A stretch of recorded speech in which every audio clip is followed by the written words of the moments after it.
Hello friends, इस channel में आपका हार्दिक स्वागत है। आज हम बहुत ही आपके लिए इम्पोर्टेंट टॉपिक लेके आए हैं और वो पुरस्कार की सीरीज है। और उस पुरस्कार में एक बहुत ही इम्पोर्टेंट जो कि साहित्य के क्षेत्र में दिया जाने वाला पुरस्कार है, सर्वोच्च साहित्य पुरस्कार है ज्ञानपीठ पुरस्कार।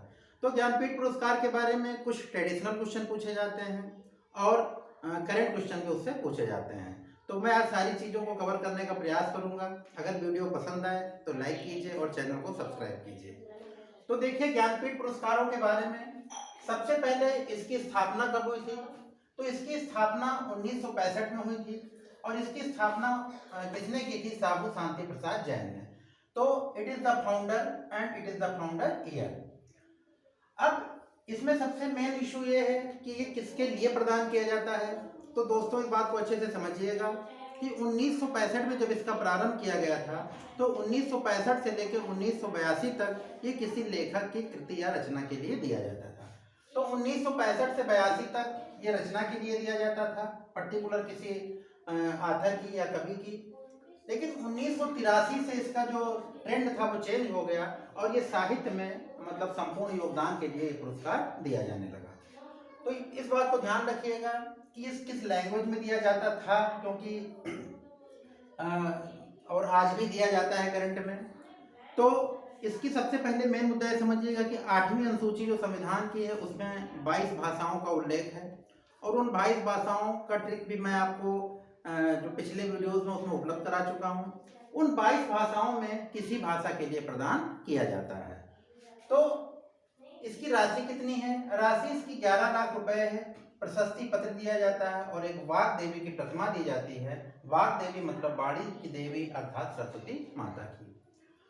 अब प्रथम ज्ञानपीठ पुरस्कार किसको मिला? ये कंपटीशन का बहुत ही इंपॉर्टेंट क्वेश्चन है, मतलब लगभग कंपटीशन एग्जामिनेशन में पूछा जाता है। तो पहला जो ज्ञानपीठ पुरस्कार था वो जी शंकर गुरु को मिला था मलयालम भाषा में। और ये किस रचना के लिए मिला था उनको? ओटक कुशल के लिए। अब इसमें 2-3-4 क्वेश्चन और इम्पॉर्टेंट हैं जो आपके पूछे जाते हैं आपके एग्जामिनेशन में कि पहली महिला ज्ञानपीठ पुरस्कार विजेता कौन थी? तो ये आशा पूर्णा देवी थी और इनको बांग्ला भाषा के लिए मिला था। और किस कृति के लिए मिला था? प्रथम पत्री स्रोत के लिए। हिंदी भाषा का जो पहला ज्ञानपीठ पुरस्कार मिला था वो सुमित्रा नंदन पंत को मिला था। और सुमित्रा नंदन पंत को किस कृति के लिए मिला था? तो ये चिदम्बरा के लिए इनको मिला था। अब 2018 ये भी बहुत इंपॉर्टेंट है कि 2018 में अमिताभ घोष को अंग्रेजी भाषा के लिए प्रथम ज्ञानपीठ पुरस्कार दिया गया। अब बात आती है करंट की। इसमें कुछ और नाम भी हैं, जैसे अज्ञेय का नाम मिलता है और उसके पश्चात महादेवी वर्मा का नाम है जिनको यामा के लिए ज्ञानपीठ पुरस्कार मिला था। ये भी एग्जामिनेशन में पूछा जाता है।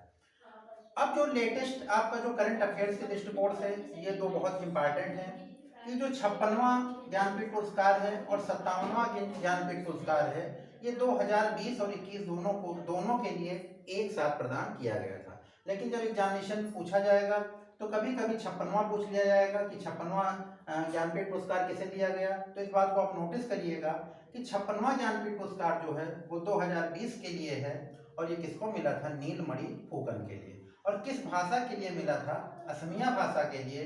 और 57वां जो ज्ञानपीठ पुरस्कार है ये 2021 का है और ये किसको दिया गया? दामोदर मौजो। और ये किस भाषा के लिए प्रदान किया गया? कोंकणी भाषा के लिए। तो दोस्तों, बहुत ही इंपॉर्टेंट है ये ज्ञानपीठ पुरस्कार। अगर इस टॉपिक को आप अच्छे से तैयार कर लेते हो तो मेरा ये विश्वास है कि इस चैप्टर से रिलेटेड क्वेश्चन आपके गलत नहीं होंगे। तो इस आशा और विश्वास के साथ कि आप वीडियो को लाइक करेंगे और अगर आपके कोई प्रश्न है तो आप कमेंट बॉक्स में जरूर भेजिएगा। Thank you.